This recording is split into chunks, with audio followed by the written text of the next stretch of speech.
बात करते हैं मिडिल ईस्ट की। मिडिल ईस्ट में तबाही का ऐसा चक्रव्यूह तैयार हो चुका है जिसमें ईरान और इजरायल आपस में टकराने वाले हैं। हालात इतने गंभीर हैं, अगर अरब देशों ने स्थिति नहीं संभाली तो अरब में एटमी विस्फोट होने से कोई नहीं रोक सकता। अब सवाल उठ रहा है कि पहला हमला इजरायल करेगा या ईरान। दोनों तरफ से तैयारी पूरी है, हाई अलर्ट जारी है, air defence system alert mode पर है। इस बीच अमेरिका ने भी साफ कहा है कि अगर इजरायल पर हमला हुआ तो ईरान में तबाही लाने के लिए वो इजरायल के साथ हैं, जबकि ईरान का साथ देने का ऐलान रूस और चीन पहले ही कर चुके। यानी मिडिल ईस्ट तीसरे विश्व युद्ध की दहलीज तक जा पहुंचा है, जहां दुनिया के शक्तिशाली देश आपस में कभी भी टकरा सकते हैं।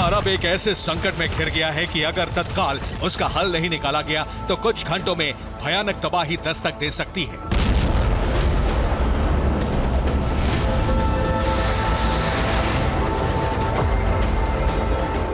और उस तबाही, उस बर्बादी, उस विनाश का नाम है परमाणु युद्ध।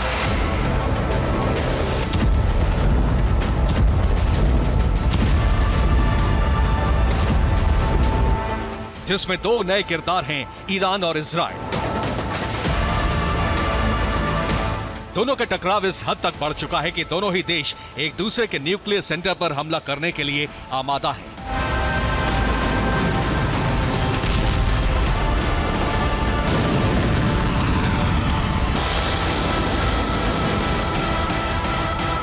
इंटरनेशनल एटॉमिक एनर्जी एजेंसी की रिपोर्ट में बताया गया है कि ईरान के फोर्दो न्यूक्लियर एनरिचमेंट प्लांट पर अंडरग्राउंड एक्टिविटी में तेजी आई है।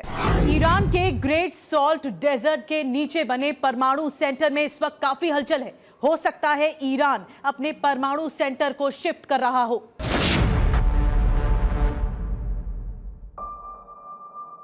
फोर्दो प्लांट की सैटेलाइट इमेज भी सामने आई है, जिसमें IAEA ने दावा किया है कि वहां हालात 2015 से बदल गए हैं। 2015 वही साल है जब अमेरिकी सरकार ने ईरान पर पूर्ण प्रतिबंध लगाया था।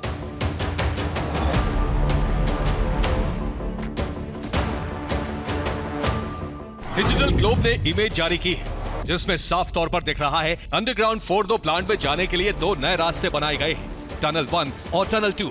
ये दोनों सुरंगें समानांतर फोर्दो की सीक्रेट लैब में खुलती हैं। इसी सीक्रेट लैब में एटम बम पर रिसर्च चल रही है, बल्कि कहा यह भी जा रहा है कि यहीं पर ईरान ने परमाणु बम बनाया है। अभी भी जमीन के कई फीट नीचे दिन रात काम चल रहा है। इसके अलावा फोर्दो में बाहर एक फैसिलिटी सेंटर बनाया गया है, जहां साइंटिस्ट, रिसर्चर, मेडिकल स्टाफ और मजदूरों के रुकने की व्यवस्था है। साथ ही वहां इक्विपमेंट्स भी रखे जाते हैं। एटमी एजेंसी को पक्का भरोसा हो चला है कि ईरान एटम बम बना चुका है, क्योंकि बार बार IAEA के सदस्यों को एटमी साइट पर जाने से ईरान रोकता रहा है। अमेरिका की बातों में दम इसलिए भी लगता है क्योंकि अमेरिका के प्रतिबंध के बावजूद ईरान ने अपने न्यूक्लियर प्रोग्राम बंद नहीं किए। और प्रतिबंध लगे हुए 9 साल से ज्यादा वक्त हो गया। अमेरिका में ओबामा से लेकर ट्रंप और अब बाइडेन की सरकार आ गई, लेकिन ईरान के रुख में बदलाव नहीं आया।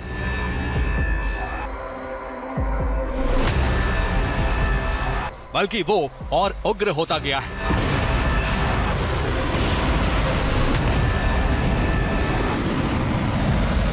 जबकि अब ईरान गाजा में तबाही का बदला इजराइल से लेना चाहता है, इसलिए वो कभी भी हमला कर सकता है।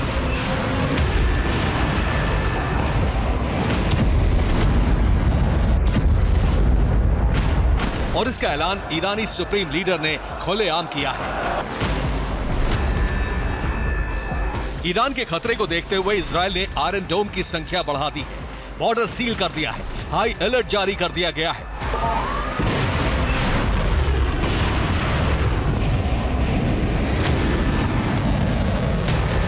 खुद इजराइल के रक्षा मंत्री योव गैलेंट आयरन डोम टीम के पास पहुंचे, उनसे सुरक्षा के बारे में बात की।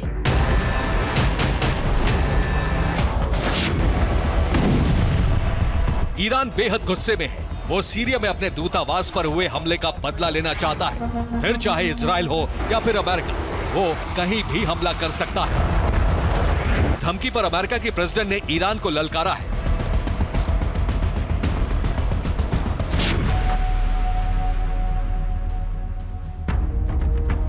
यानी अरब में एटमी युद्ध की बिसात बिछ चुकी है। ईरान के टारगेट पर पश्चिमी देश है, जहां वो रूस और चीन के साथ मिलकर तबाही मचा सकता है। इसके लिए इस्लामिक मुल्कों को भी एकजुट करने की कोशिश है। यानी अगले 48 घंटे मिडिल ईस्ट पर बहुत भारी है।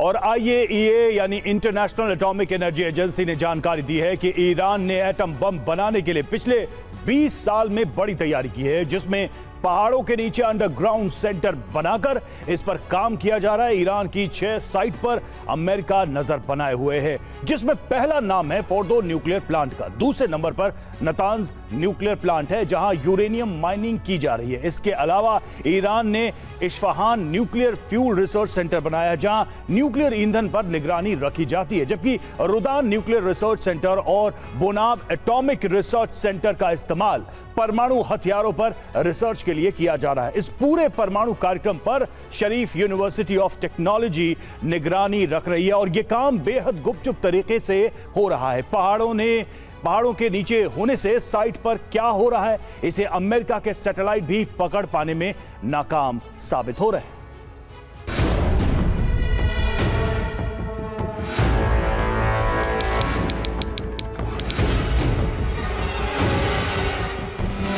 पेंटागन की रिपोर्ट से खुलासा हुआ है कि ईरान लंबे युद्ध की तैयारी कर रहा है,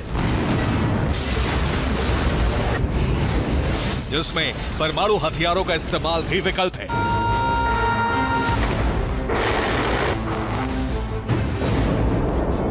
उधर अमेरिका और इजराइल ने पलटवार की तैयारी की है, लेकिन उससे पहले अपने सैन्य ठिकानों की सुरक्षा बढ़ा दी है।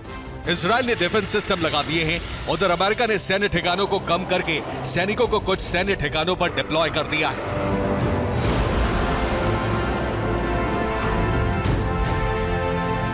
इसके पीछे वजह है कि ईरान ने IRGC चीफ से सभी ईरानी प्रॉक्सी को हमले के लिए तैयार रहने को कहा है। दूसरी तरफ सभी मिसाइल फोर्सेस को स्पेशल अलर्ट पर रखा है। ईरान लगातार दबाव बढ़ा रहा है, जिससे सीज फायर का एक विकल्प खुला रहे। इसके लिए ईरान के विदेश मंत्री ने अरब देशों से बात की है, जिसमें इराक, सऊदी अरब, कतर, UAE और मिस्र शामिल हैं। ईरान की सरकारी न्यूज एजेंसी इरना के मुताबिक ईरान को इस बात की भनक है कि अगर उसने हमला किया तो इजराइल पलटवार में ड्रोन और मिसाइल अटैक कर सकता है, इसलिए तेहरान का एयर स्पेस बंद कर दिया गया है। लुफ्थांसा ने भी ईरान की फ्लाइट कैंसिल कर दी है। दुनिया भर के देश मिडिल ईस्ट के घटनाक्रम पर नजर बनाए हुए हैं, जिससे जरूरत पड़ने पर ईरान और इजराइल के लिए फ्लाइट रोकी जा सके।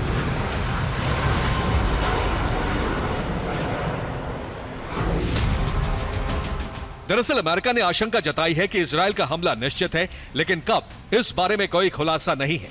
इसीलिए इजराइल ईरान के हमले से पहले ही प्रीएम्प्टिव स्ट्राइक कर सकता है। इसलिए तेहरान में एयर डिफेंस सिस्टम अलर्ट पर है। हालात बेहद तनावपूर्ण हैं, जिसमें इजराइल ने वॉर काउंसिल की आपात बैठक बुलाई है, जिसमें ईरान को लेकर नई रणनीति बनाई गई। दूसरी तरफ यूएस सेंट्रल कमांड ने अरब में अपनी सभी फोर्सेस को अलर्ट पर रखा है।